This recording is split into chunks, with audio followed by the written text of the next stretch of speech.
तुम्ही कधी ऐकलंय का की इंग्लंड मध्ये मतदान करताना पैसे घेतो मतदार म्हणून? आज तुम्ही सगळे नालायक का? मी तुम्हाला शिवाय घालणार आहे, सरकारला नाही घालणार. तुम्ही सगळे नालायक का? शेतकऱ्याला किती कोटीची नुकसान भरपाई शासनाने जाहीर केली. जो ओला दुष्काळ झाला त्या ओला दुष्काळामध्ये किती कोटीचं अनुदान जाहीर करण्यात आलं? किती कोटीचं? किती कोटीचं? 33,000 कोटी. 33,000 कोटी. त्याच्यापैकी तुमच्या जिल्ह्यामध्ये एका तरी शेतकऱ्याला मिळाले का? एकाही नाही मिळालं. का नाही मिळालं? का नाही मिळालं? त्याला सत्ताधाऱ्यांनी तुमची किंमत केली आहे. काय किंमत केली आहे? की 500 रुपये महात्मा गांधीचे, एक नारंगी मोसंबीची बाटली आणि 1 किलो मटन ज्ञान मोकळा करा. ही तुमची केलेली त्याची किंमत. मला वाईट वाटत असेल, हा काय शिव्या घालतोय? मत मागायला आलोय ना आम्हाला शिव्या घालतोय? आम्ही मत मागायला आलोय, बरोबर आहे,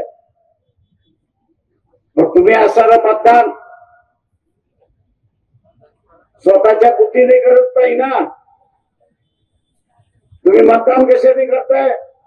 महात्मा गांधीच्या नोटीकडे बघून करताय, नारंगी मोसंबीला बघून तुम्ही मतदान करताय, मतदानाला बघून मतदान करताय. आणि आज आज शेतकऱ्यांची अवस्था काय झाली तर त्यांच्या पदरामध्ये 31,000 कोटीतून एक खडकू सुद्धा मिळाला नाही अशी परिस्थिती. आता हे 31,000 कोटी कुणाच्या खिशामध्ये जातील?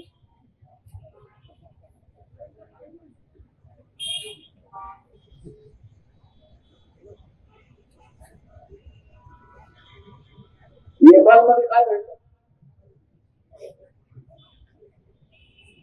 नेपाळमध्ये काय घडलं? नेपाळमध्ये काय घडलं?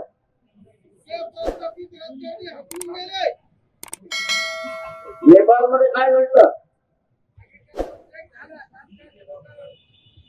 बांगलादेशमध्ये काय घडलं? आता नालायकांना तुम्हाला महाराष्ट्रात काय करता येत का? हा, आम्ही तर घालतोय शिव्या.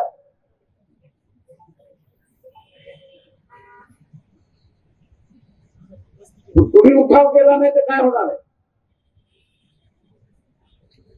मला एक जण आला की साहेब उठाव केला तर पोलीस पकडून जाईल.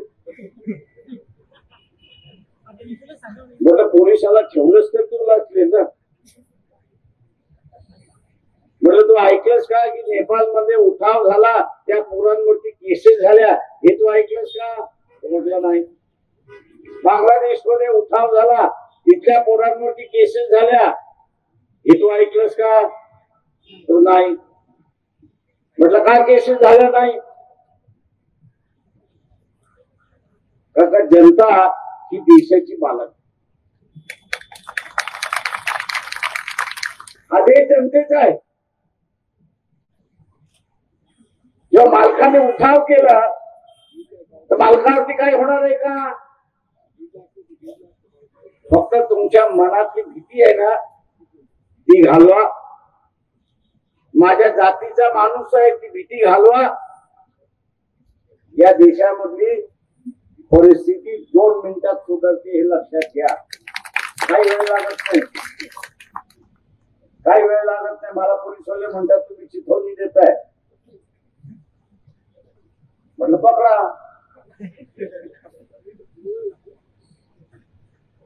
जिथे कुठे ठेवायचे तिथे तेव्हा म्हटलं महिन्याभर मला आराम तर मिळेल.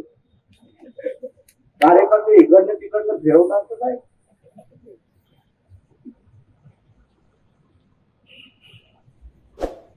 ते पोलीस वगैरे मला पकडायला तयार नाही, आतमध्ये टाकायला तयार नाही.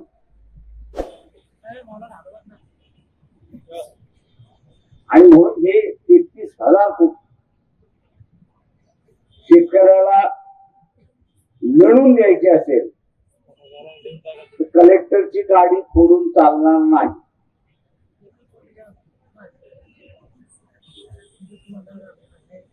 पोलिसाची गाडी फोडून सुद्धा चालणार नाही.